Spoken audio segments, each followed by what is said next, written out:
Okay, I think we are streaming. Today is Wednesday, the 25th, 2026, and this is our first subcommittee meeting. Thank you, everybody, for the flexibility of being here. And we have HB1 on the docket for today.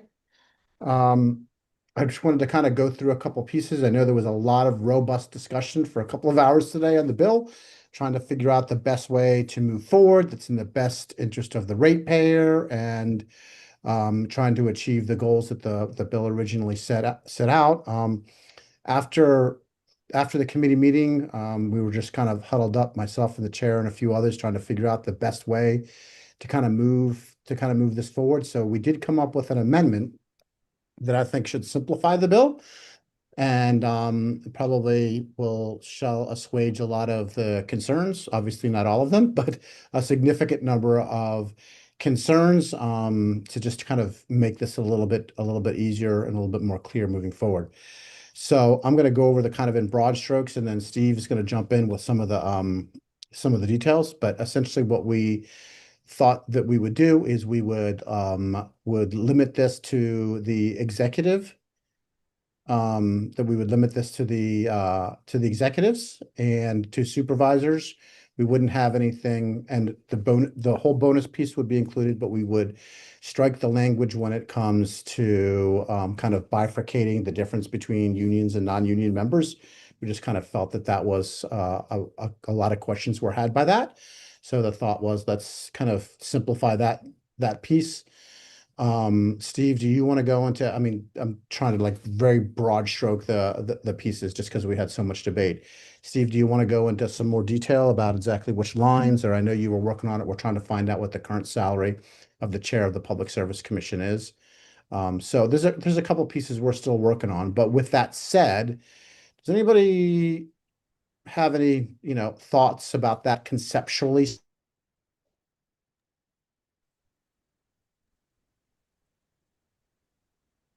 speaking?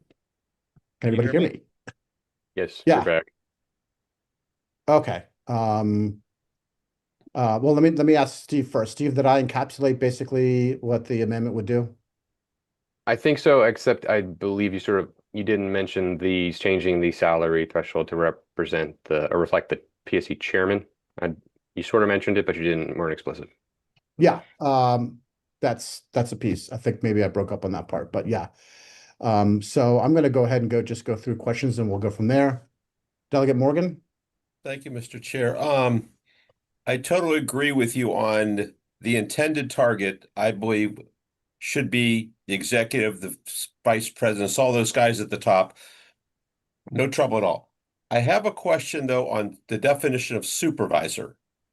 And I look at it from this point of view. If I have read the bill correctly, and I'm reading, and Steve, help me out, 'cause I'm not a lawyer, but we have supervisors who are in a union capacity, and we have supervisors who are in a non-union capacity.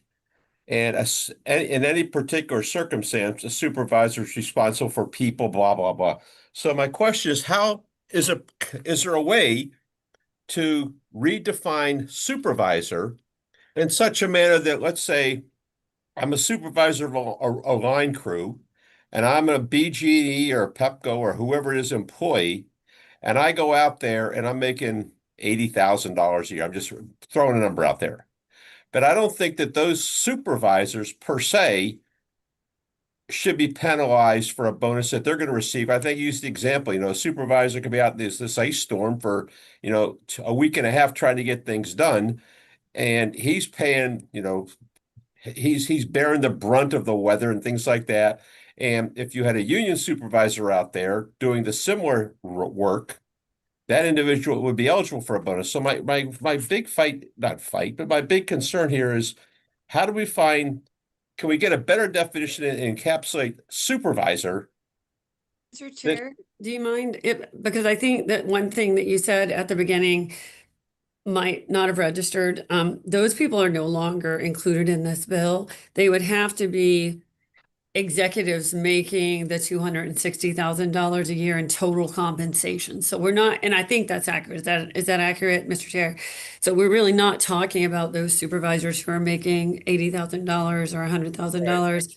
Only those above 110% of the public of the Public Service Commission chair, which is right around 230, 240 plus 10%. So it's a significant difference between what we were talking about. And we're no longer talking specifically about union versus non-union. We're taking that out completely. They have the same rules.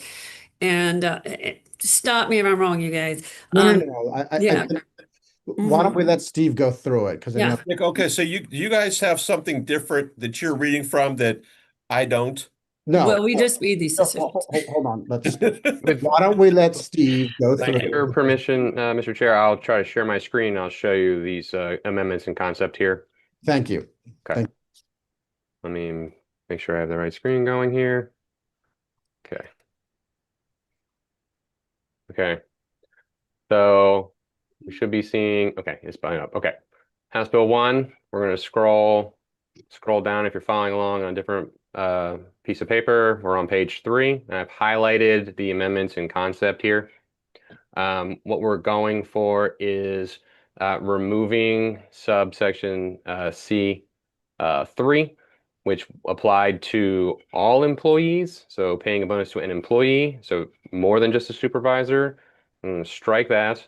And then we are going to strike the difference in cost recoverability between union and non-union, and also employees with a written employment contract. But we're striking subsection D, which is the union piece. And then as far as compensation that is disallowed for recovery purposes, not for payment purposes, but for recovery purposes only, through the ratepayers, we are currently changing it to, rather than a member of the commission, which there are 5 total, but there are 4 and then a chair, and the chair makes more money. So we're suggesting to change that to the chair of the Public Service Commission, and the threshold 110% of what the chair makes. Our budget people are running down that number. I believe last year the chair made roughly $250,000, but there was a known budgeted number every single year. It's just not in the budget bill that you can read. So our budget people are running that down. But for your purposes here, it would increase that threshold. So the people at 200,000 or 210,000 that were covered in the original bill, we're taking that threshold higher than that before the disallowing of ratepayer recovery for that compensation would kick in. Okay, so that's the basics here of what the bill would do. So basically, half of the bill's effect on ratepayer recovery is taken out via amendment by removing C3. And the other half leaves all compensation above that threshold for supervisors. Roughly, I'm 250, 270, somewhere in there, and it's going to increase over time with the budget because that commissioner salary increases pretty much year over year. So that's the basics of the amendments in concept here for discussion purposes, and we can go from there now. Thank you. Yeah, that is, first of all, thank you, Steve. And second of all, this is pretty big updates to the bill. And then just a quick question for Ben. Ben, do you know off the top of your head what the salary is for the chair of the PSC? I want to say it's around 250. I don't know. Okay. I can't give you the Just exact a round dollar number. figure, but that's about the right number. Okay. Delegate Stein. Would you like me to stop sharing or continue sharing? Why don't you just leave it up there for now, and then Okay. we can go from there. Okay. You guys can everybody can adjust their screens. Yeah, Mr. Chairman, thanks. I like this proposed change. I think, from what we were hearing in testimony was that the concern or the focus was executive pay, executive bonuses, and that's effectively what this does, and will, take out, from its purview, folks that we were talking about before that, Delegate Morgan was referring to. So I think this makes sense. And again, just to confirm, this is now, we're talking about not just bonuses, but compensation, all compensation. That's correct. That's total. Okay. It's totality. Yep. Then, Okay.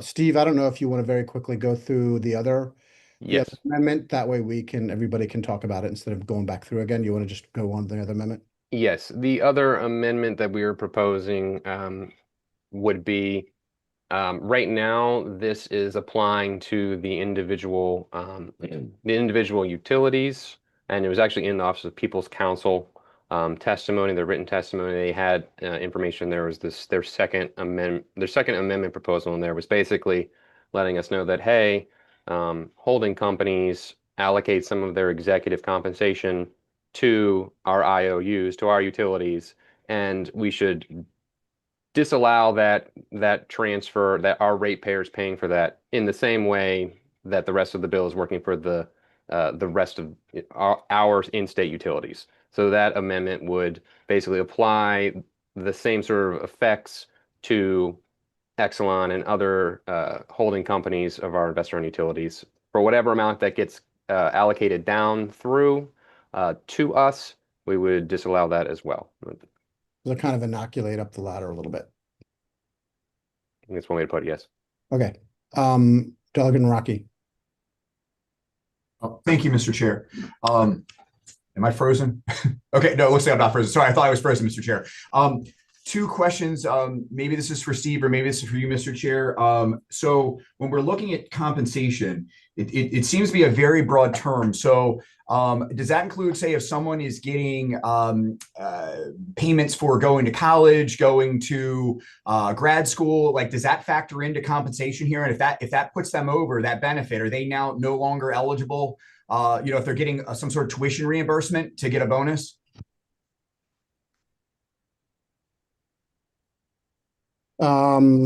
Steve, I don't know the answer to that question. I mean, it's all bonuses. So I would assume yes. I would, okay, Mr. Chair, I have another one on that line. So maybe if I can ask that way, Steve could just answer both. Is that okay? If I just ask both here? So Yeah. I'll give you a real world example. My dad is not an employee of BGE, but he just retired from the Social Security Administration. He had over 30 years of longevity in that organization. He did not make this salary that we're talking about of the PSC chair. However, in his last year here, because he cashed out all many hours of sick leave, vacation time that he did not use, it would have pushed his salary over top of it. So he would not be able to get a bonus in this case. I think like the way that this is constructed right now, we're going to sweep a lot of people into this. I don't think that we're intending to sweep into this with things like tuition repayments, sick leave, like I'm talking about, stuff like that. I think that there's some really sort of loose definitions here. Well, I will say on the last page of the bill, it says the board of directors of each public service company shall adopt company-wide policy placing reasonable cost limitations on expenditures for, and you can read them 1 through 6, entertainment and events, office facility and faculty renovations, transportation, staff development, performance incentives, and other activities in the scope of normal course of business of operations. I don't know that gets to what you're saying, but I mean, I think it's a reasonable question. Delegate, I can take a stab at answering your two questions here. The first one was on college tuition. Okay, first off, to start, these would be some of these, getting down beneath the exact words in here would become part of the litigated piece in a rate case, potentially, depending on how deep they get. But as far as the paid leave piece, that would count under the current definition. Compensation does include compensatory or paid leave, the value of it.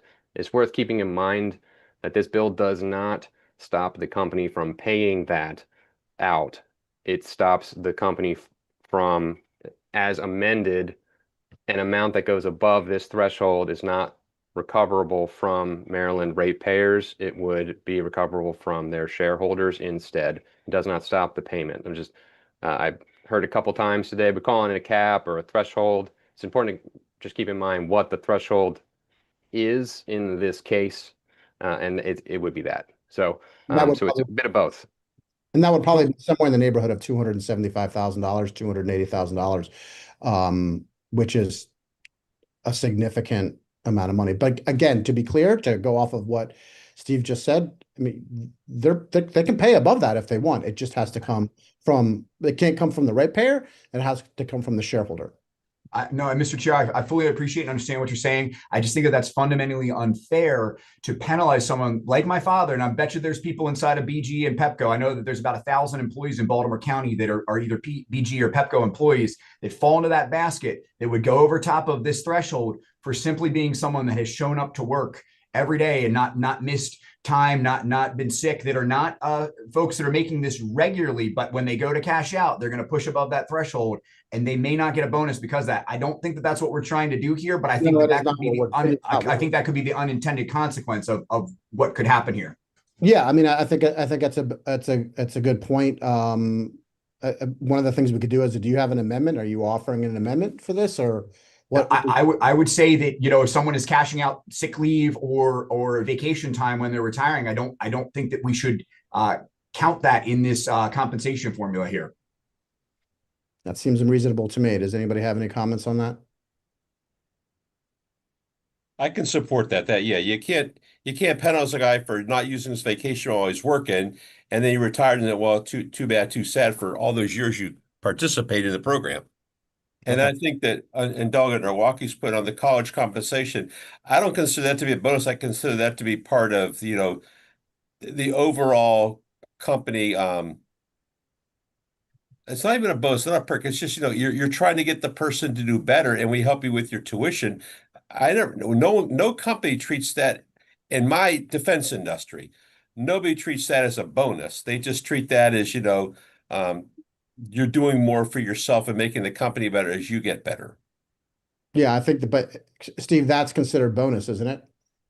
I think that would be considered part of compensation. That's some sort of direct or indirect benefit. That would be part of your total compensation. That doesn't include healthcare.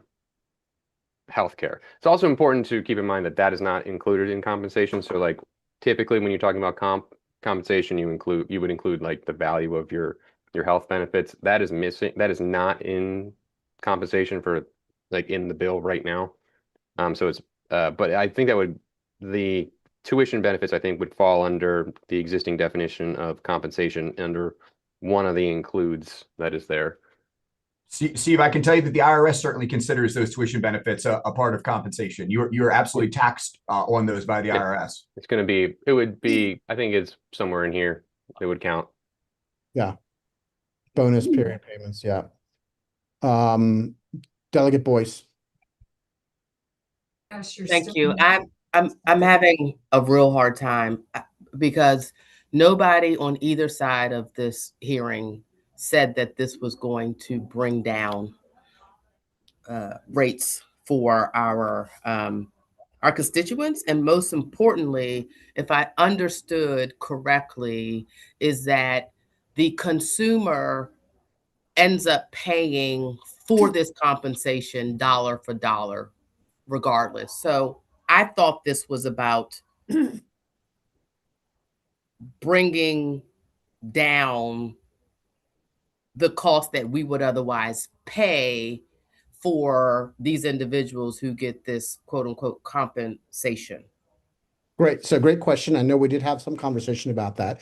I think if you look at BG&E's testimony, their written testimony, they alleged that it would be about $1.70. So if you multiply $1.70 times, I think it's 1.3 million homes, that comes out to, over a year, that comes out to somewhere around $26 million worth of savings to the BG&E ratepayer. That does not include Pepco and the others, but you know, that's in the neighborhood of $20 or so a year, which isn't an enormous amount of money, but what's going on right now, every bit counts.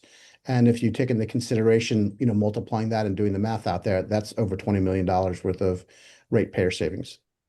And then I also had a question about compensation, because it does say it includes severance pay. And I feel like that is on the line of what Delegate Naraki essentially is somewhat talking about. Are we going to sweep people up who otherwise are just trying to retire or leave, or they've been asked to leave early and they get swept up in this? I see that it does not, of course, include health, medical, or life insurance or disability pay, but it says direct or indirect methods of conferring benefits. I don't know if that also means, to Delegate Morgan's point about, for instance, tuition remission. And so sometimes for some folks, it's they pay up front and the company or the institution will pay them back for that. So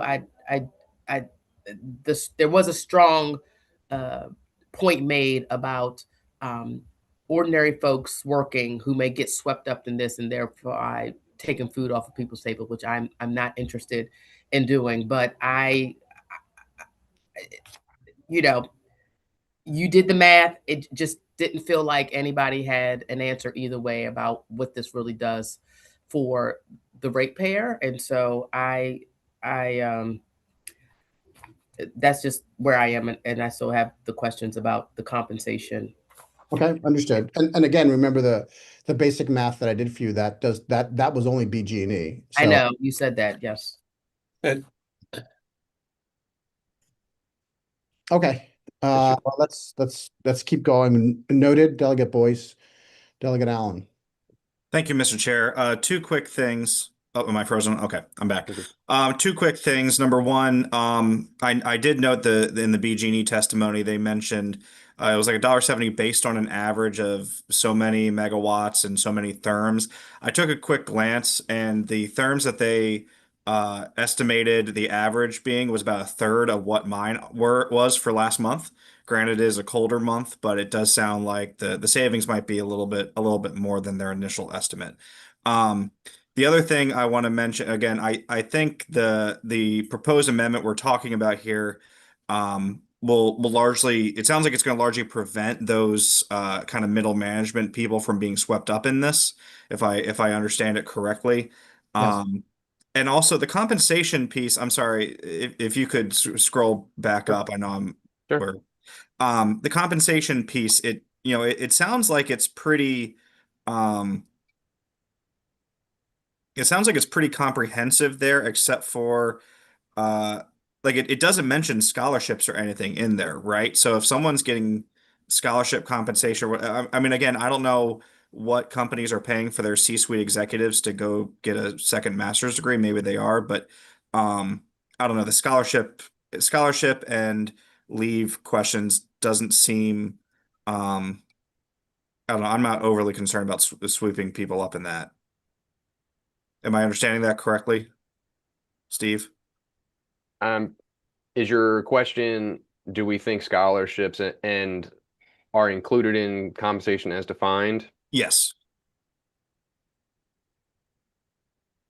I think it probably would be. If you want it to be explicitly taken out, I think I think it would be a good idea to put an amendment in. I see David Lapp has his hand raised. Maybe he tends to litigate in this area, so perhaps he could also provide an opinion. But that was my initial take.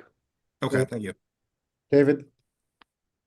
Yes, thank you. I do think it would be included in compensation, and I think it should be included in compensation. I mean, the threshold is very high, so this is really, 275,000 is a lot.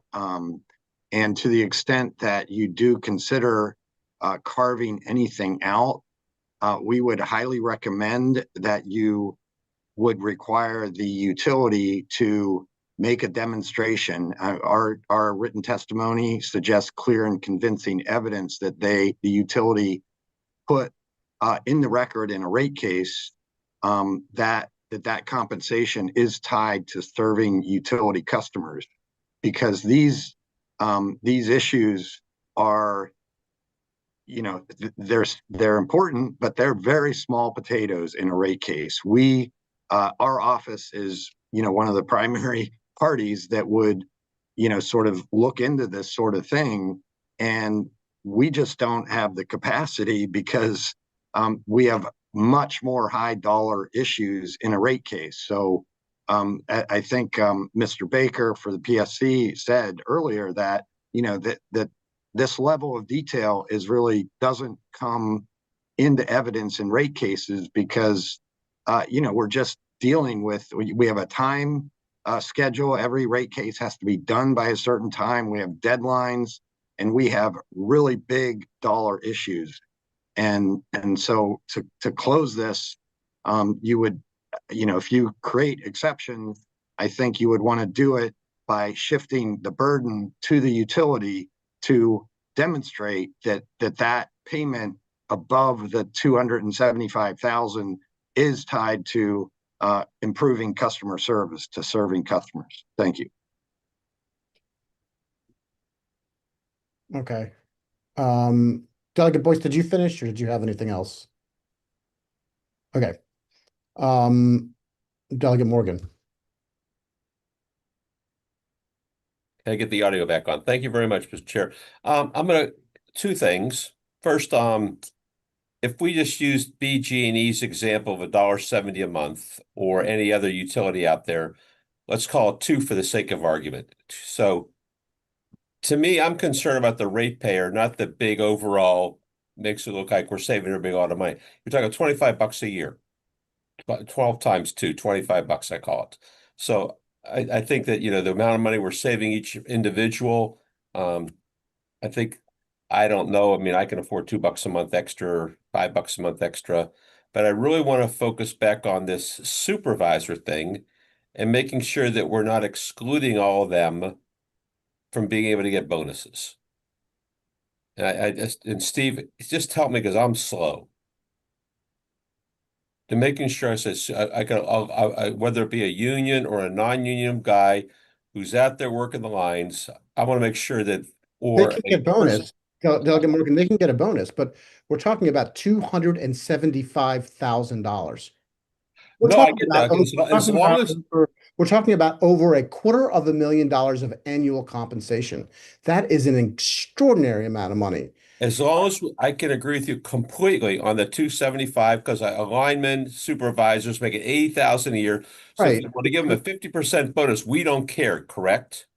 Yeah, I mean, That does gets you 120. The Public Service Commission anyway, right? I mean, Bennett's going to go to you guys anyway, but yeah, and then also, I mean, and I think it's important to realize that, a couple things. One of the things that I think is important to realize is what Nick said about the therms and actually measuring that.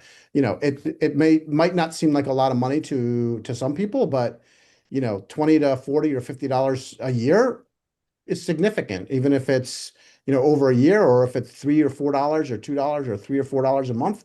For some people, that's a lot. I'm not here to judge or determine what the value of somebody's money is or not. If I go to 7-Eleven and I buy if Bill Gates or Elon Musk goes to 7-Eleven and buys a soda, or if I do, that's like buying a house for them. They can, for the same amount of money. So I don't want to ascribe or define what a lot of money is to different people based on salary may or may not be.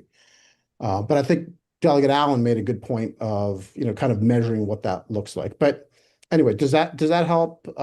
So basically, Steve, if I heard you correctly, there's really no cap on bonus at that supervisor level at the end of the day, as long as it doesn't exceed the 275,000 plus 10% or whatever magical number we come up with. So let me just lay it out one more time okay.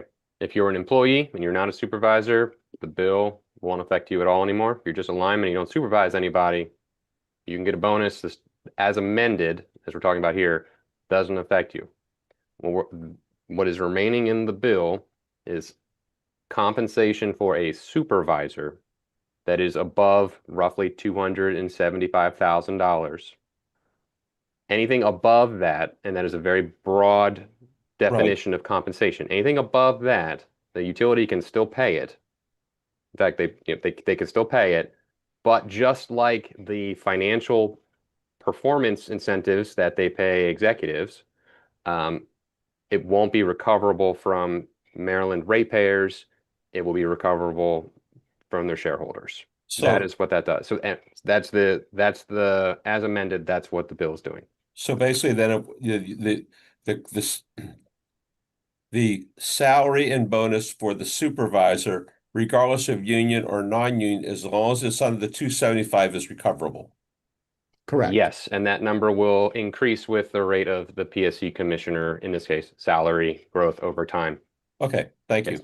And also, Doug and Morgan, it's important to realize that does not limit them. They can still make more money. It just has to Right, that part, I totally understand. I got you. Okay. Doug and Naraki.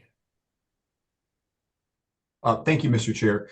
I'm looking on page 4, just so we're all following along. I'm kind of in section E, and then some of the bullet points underneath it there. I have first a question of definition. Can someone define to me what a reasonable cost limitation is? I haven't yet been able to understand what that is exactly. And then I have a follow-up to that. But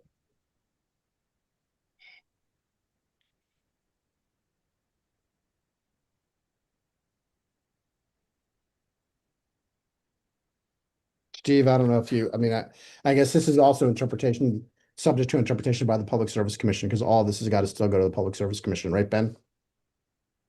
Yeah, no, I think we would have a fight over what is meant by reasonable at the commission. I will say on this provision, I think we've been trying to so the board of directors will come up with something. I guess if somebody doesn't like what the board of directors came up with, they would bring that to us for litigation in the rate case, and we would fight over that. Is probably how this one would play out. And a couple consultants will probably make some money trying to tell us how to define reasonable. But if you have a more strict test that's either more numeric based, and that would help us in our final litigation. But I can work with people to see if they can come up with something that they like more, if that's a concern. But it is very broad, and that'd be a lot of litigation. it is extremely broad. I mean, my definition of reasonable could be very different than others' definition of reasonable here. Along those lines, so number 6 in let me, Doug and Rock, let's hold on. And that would be great. If you could take a stab at trying to kind of confine or define that would be wonderful. Thank you. I think you're muted, but I'm gathering what you said. Sorry, Doug and Naraki, go ahead. Yes, Mr. Chair. So number 6, it says other activities outside the scope of the normal course of business operations. Well, we heard earlier that this was modeled off of some Colorado legislation, SB 291. Well, some of the things that they outline as other pieces of business were like charitable donations. So are we saying here that like we don't want Pepco or BG to be able to give to the Boys and Girls Club? I'm just trying to understand what that means. It feels again like a very broad definition there. That's another good point. Steve, do you have any comment? So I mean, I'm looking for, okay. Number 6, page 4. Yeah, I have, okay. That specific question you just brought up under PSC regulations, I was typing away to try to get to the fiscal note.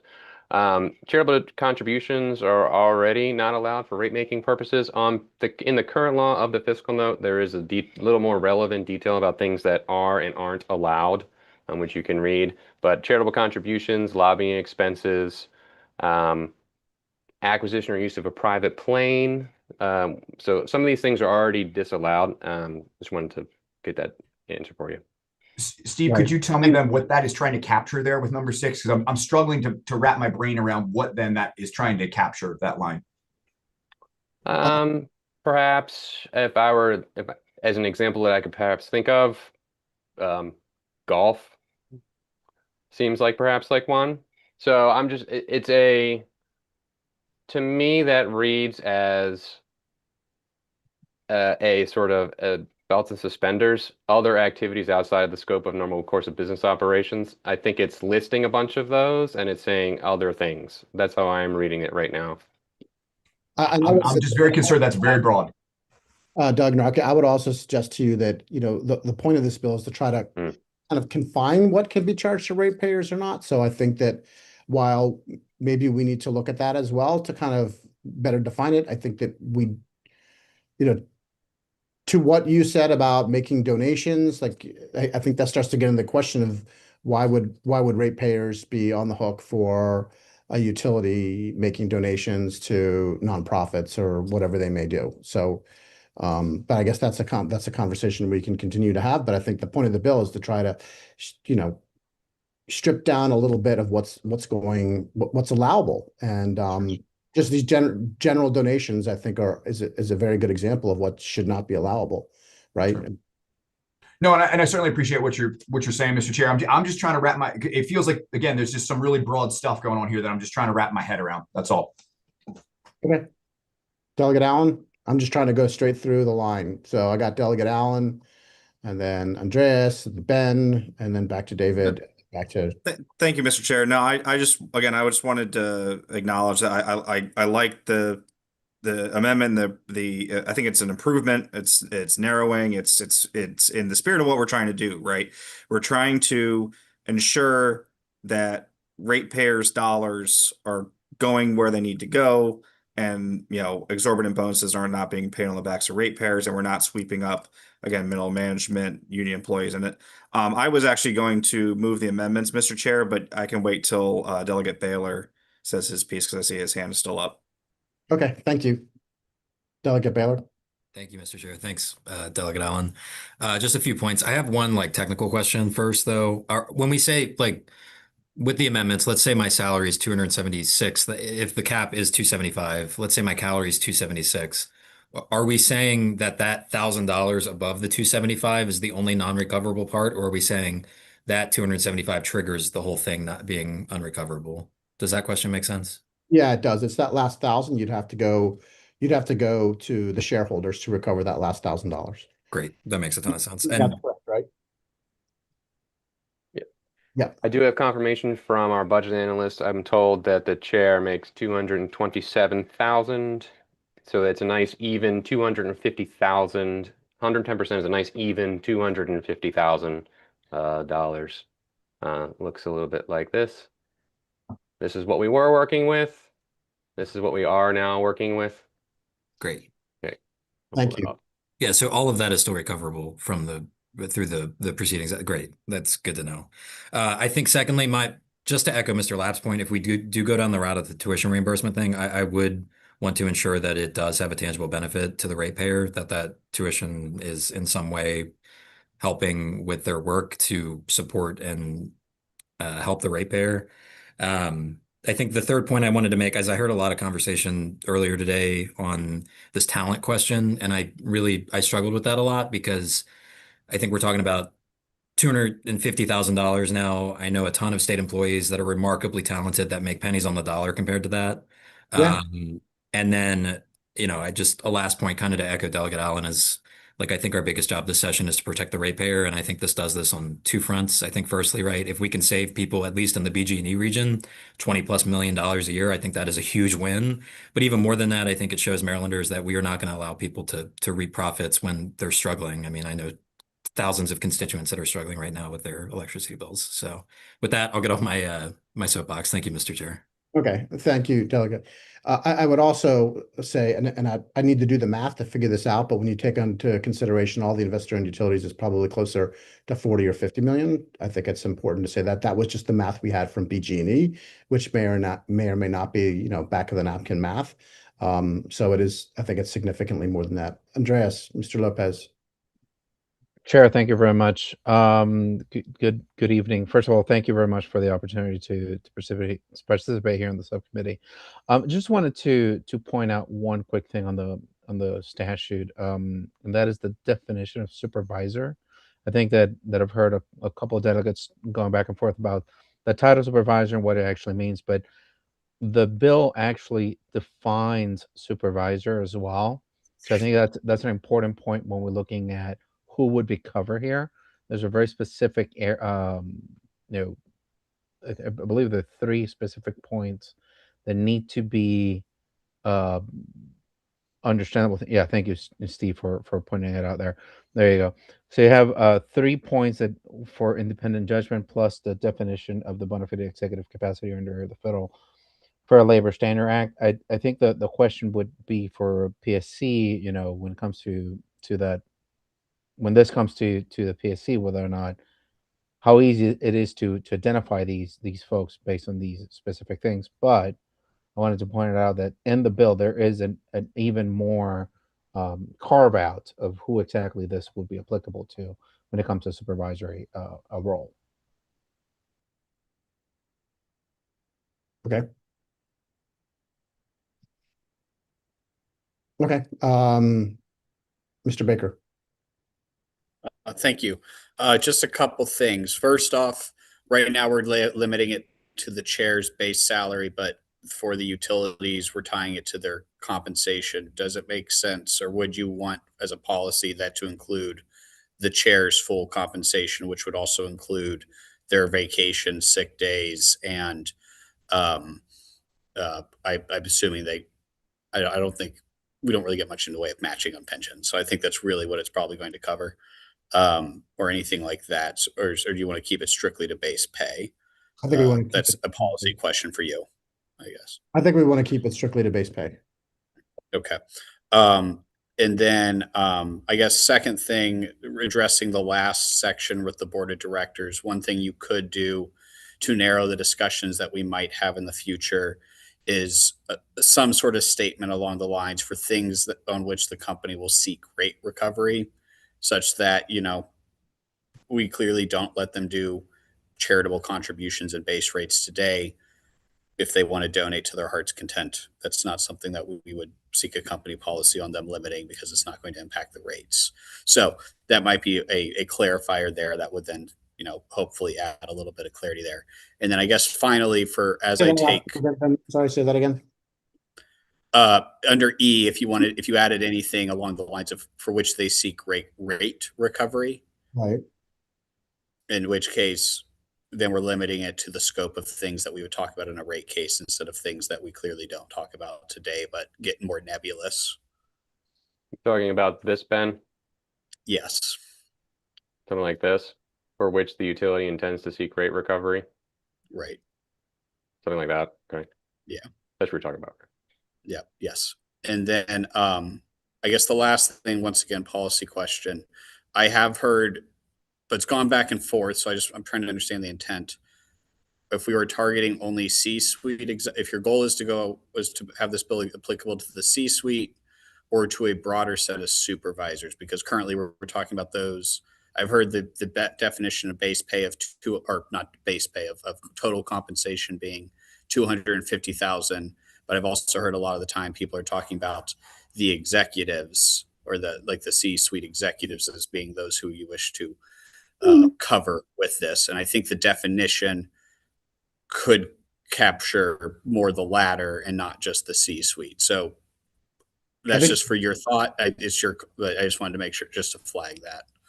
I mean, I think the objective is to all of the above, right? Executive, Okay. supervisors, right? And I think that covers that by supervisor and above.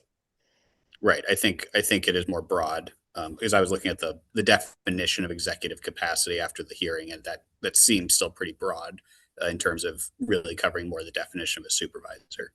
So, okay. Thank you. Sure. Mr. Lab.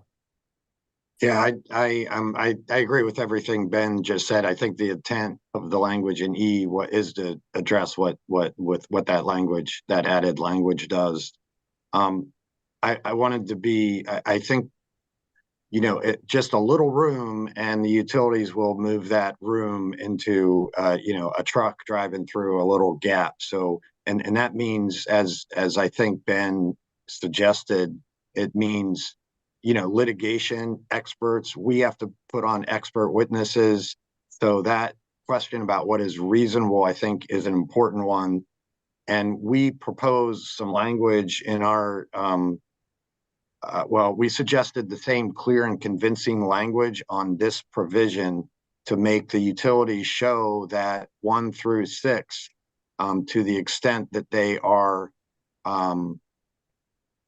that those costs are, you know, they're seeking rate recovery, putting the burden on the utilities to show that those costs are serving customers. I mean, the bottom line is all these costs should be serving customers, but you know, they may not be, and it's hard to identify those in a rate case. On the point of utilities, their numbers, I think, you know, I would caution against accepting just on faith a number put forward by the utilities. They should be able to provide how they calculated those numbers.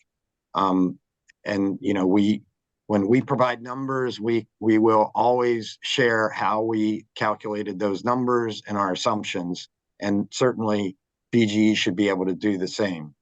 And finally, if you don't adopt this, our suggestion to have them file the reason why, evidence to explain why 1 through 6 in E should be recoverable from customers because it's in the service of customers. If you don't do that, at the very least, I would suggest adding language to E requiring that board of directors policy be filed with the commission, because the language doesn't say that.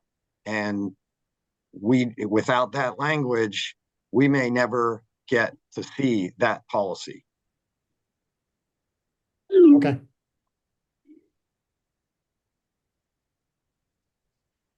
Okay, let's keep going. Delegate Boyce, did you have another question, or are you still left from? No, I have another question. And thank you for David Lapp for just explaining that. And just so that I'm clear, E, the board of directors of each public service company shall adopt this. He's suggesting that it should be filed, but going back to why ratepayers end up paying some of these compensation is because it's tied to essentially performance, safety, and reliability. And why wouldn't these be associated to those? So for instance, if office and facility renovations has nothing to do, if it has something to do with reliability, safety, shouldn't they just all be tied to those general metrics? Or is it assumed that they are? David, I think that was that question Or for no, that's for whoever can answer. That's for council. That's for. Well, thank Yeah. you. I think that's the point that I'm trying to make, is that we don't know unless they demonstrate it. Yes, they file. I mean, these are costs that we have an issue right now in a rate case with Pepco where they have an Exelon Services subsidiary whose costs are growing in each rate case, the frequent rate cases that they file, and Pepco is not sharing why those costs are coming up, because the costs are essentially being billed, by an affiliate, an Exelon company, but they're saying Pepco's position is we just have to pay whatever that Exelon subsidiary bills us. And so we don't have insight into those costs. And that's what we need in order to make sure. That filing would do that, right? The filing would do that. Filing would do that. So that sounds like a statement or a question. So the filing would do that, or because I can't see everybody because of the screen up, but yeah. Well, Steve, yeah. Steve, is that where are you, Steve? Is that correct? If we had the filing piece, that would take care of that. I think the filing piece needs to be characterized in a way. And David, were you saying like in a rate case filing also? Like, okay, we're talking about two different things here potentially. We're talking about the policy, and then we're talking about when we're in a rate case. Which one were you talking about specifically for demonstrating putting the requirement on the utilities to demonstrate? The filing. I think. Sorry, Mr. Chair. I think the best thing to do is to require, before any of those costs 1 through 6 are allowed to be recovered in rates, is that the utility should have to file in a rate case. That's when rates are increased. The burden should be on them to file evidence demonstrating that it's in the service of customers. I was suggesting as a less helpful alternative, if you did not do that, to at least make subsection E that board policy that's required. What we could hear from the utilities is that, oh, we have a board policy, but we're not going to share it, or it's something like back of the envelope that is not public and transparent, and thus like our office and others, the commission wouldn't be able to look at it and see what it actually says and if it's being followed. Ben, would you agree? Ben Baker. Yes, I think this kind of information is partially filed today, but to get it explicit, I think what Mr. Lapp's getting to is he want basically explicit testimony on the issue, which I think is always helpful to have it called out. So versus they will sometimes just file the information and it's on the witnesses to dig it out. So it's not, I think, Mr. Lapp, if I've got that correct, you're effectively asking for explicit testimony, correct? Yeah, partly because this is a small issue, and if we have to dig and fight for it and investigate it, and the burden is on us to sort of say, okay, after doing discovery, we don't think this is serving ratepayers. The burden is still on us or commission staff to to show that it's not in the service of customers. Gotcha. Right. So had to file to show it, then it makes it, I wouldn't say easier, more thorough for you to then do your job to review it versus having to ask and find it be there for you to see and review and then make the decision. That'd be transparent. We're talking about More transparency. transparency. Okay. No, I understand because and I have one last question. Going back to the compensation about, for instance, education, I'm slightly going to push back on that because as a ratepayer, I would hope an organization would be allowing educational opportunities to grow. For instance, if you are someone who's in the truck, at some point, if you're providing them certain educational opportunities, whether it's in-house training, which of course there wouldn't be so much a fee for, but there may be a programming for, or an external opportunity to be able to move up, that is something that they would pay into their customers, which I don't think is a bad thing for a ratepayer to pay for, so long as it's not somebody is getting, a doctorate degree and they just happen to be the guy in the truck on the lines. I think it's reasonable to say that we could support an educational opportunity, whether it's upward mobility in the company or professional enhancement of one's current job. So I just wanted to put that out there. Okay, thank you. Okay, next is Doug Naraki for the 17th bite at the apple. Thanks, Mr. Chair. I told you I dig in on these things. I'm on page 2, section 3, Roman numeral 3, just so we're all on the same page, Steve and everyone else. So I'm looking at the compensation there. It specifically talks about health and medical. Maybe I'm overly sensitive to this because I've got 6 kids and 8 people in my household, but we are not talking about dental and vision care there. I think that we should not be penalizing for folks to have dental and vision. Health and medical are not the same thing as dental and vision. I think that those should be specifically written in there as well. I don't think that that's what we're trying to do here, but that could be an unintended consequence of writing it like that. I think that that's a simple fix there of literally inserting dental and vision. Just my thought with that. I also am someone that, again, because of my family size, I utilize my flex spending a lot. And look, I mean, that's not taxed to a certain level by the IRS for a reason, right? I use that for daycare and all that sort of stuff. I'm just curious, like, does that get wrapped up into this as well if I'm contributing to a flex spending account for my kids' daycare? I'm just would like to understand that as well. Okay, Steve, do you have a comment on this? So this is what you were looking for this piece. And as far as daycare payments, I think, again, that's going to fall under the definition of compensation is very broad. So I would think that daycare would fall underneath it. Well, Steve, I'm talking broader than daycare. I'm talking flex spending. Flex spending can be used on a lot of things. Can be used for other healthcare costs that might not be always covered by insurance. It could be daycare. There's multiple pathways that goes down, but the IRS to a certain level does not tax that for a reason, because we're trying to incentivize folks to save for those kinds of things. Yeah, so it's not taxable as federal income. It comes off the top. I don't have an answer for you off the top of my head. I'm sorry, on whether or not that FSA amount would count. I don't I have think an it's answer. important for us to understand that, because I'm sure that there are a lot of BG employees that are utilizing a benefit like that. I think also when you're talking about 401ks and 403bs and things like that, does like, because it's not really, as far as I can tell, unless it's somewhere else in the bill, it's not talking about that either. Does BG's or Pepco's contribution to a 401k or a 403b potentially put you over the limit? I don't think that we're trying to do that, but you could disincentivize retirement contributions here as well.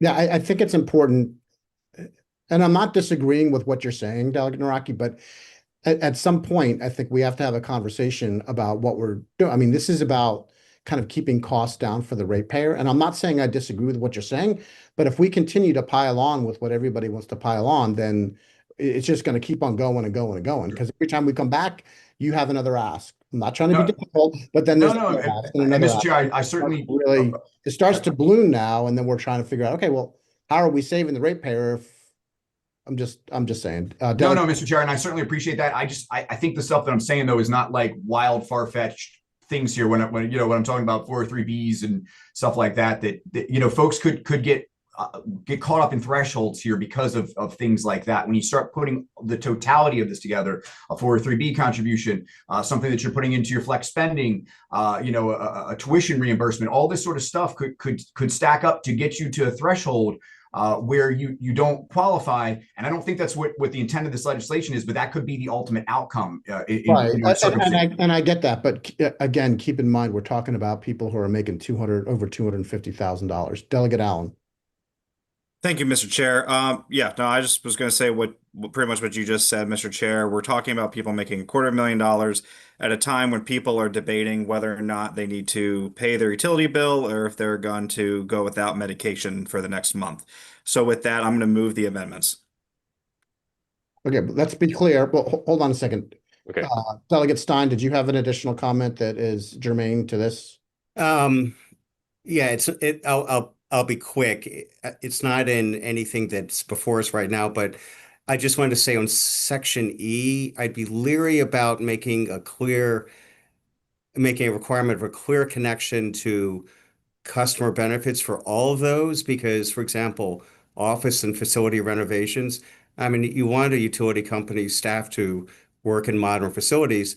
Is there a direct connection to is there customer benefit from that? It might be very indirect. Similarly, staff development activities. I mean, you want staff who get proper training on being a supervisor, for example. Is there a direct connection to customer service? I don't know. Entertainment and events, I'd say, sure, require a connection there. Anyway, so I just want to caution against requiring a clear connection to customer benefits for everything that's in E. Thank you. Right, and I would just say again, going to Jeremy, this all has to go to you, right, Jeremy? And then the PSC has to review this. Jeremy Baker? Jeremy? Sorry, Ben. sorry about that, Delegate. Sorry. Yeah, everything will come. Sorry, yeah. Got you confused with the other Baker. So thank you, Ben. Yeah, no, everything will come to us for review. But to Delegate Stein's point, just be careful how much you put on the qualifiers, I guess I would say. So if you are saying clear customer benefit, I could see there being some fights there. So, but I think it's like necessary, like things along like important for running a business. That's like, think about how you couch what I'm looking at, but to what Mr. Lapp was discussing earlier, I think the important thing is to demonstrate in a rate case the need for this, I think is probably where I would go. And then I think that's the minimum that gets the testimony in. And then at that point, if you want to give us other policy words, but any word you put there will be fought over. So I think that's a fair statement. Thank you. We're going to have to work on that. Okay, Delegate Boyce. I realize that there were moved amendments, but can we be clear about what the amendments are so we are clear about what we're voting? Thank you so much. Absolutely. That's exactly what I was going to say next. So we have a lot of pieces in here, and Steve, unless you correct me, I think it's probably best that we, try to figure out where these fit and how these fit. I almost feel like it's better if we kind of come back to subcommittee and clean these up and actually write them up as amendments to make sure everybody's like, we address all these, because there's over probably 7 or 8 different issues that have come up that people want addressed. How much time do you need, Steve, to kind of work on some of these? Or do you feel comfortable moving on these in general, or do you think it'd be better to, I mean, I think it'd be better if we hold this. But like not move the amendments tonight, and I work on actual amendments to look at through a full reprint. Yeah, or at least have more of a definition of where we actually are. Right now, it's a little nebulous as to, you know, where we are on a couple of these, because there's a couple of these that we didn't discuss that, you know, the tuition pays, the leave, the burden of proof, the definitions of reasonable. There's a lot here to walk through. Okay. We can come back with either a reprint of some things that we're sort of agreeing on and then work from that, or we can do whatever you want. Just let me know. Okay. I think it's a great idea, Mr. Chair. Okay. Anything else? So we're gonna, Steve, I'll work with you on a reprint with taking as much of the stuff in, and then we'll have amendments for everybody to go through, and then we'll get amendments ahead of time and we'll vote it out. Good. Thank you, everybody, for very, very substantive conversation to make this bill better. I really appreciate it.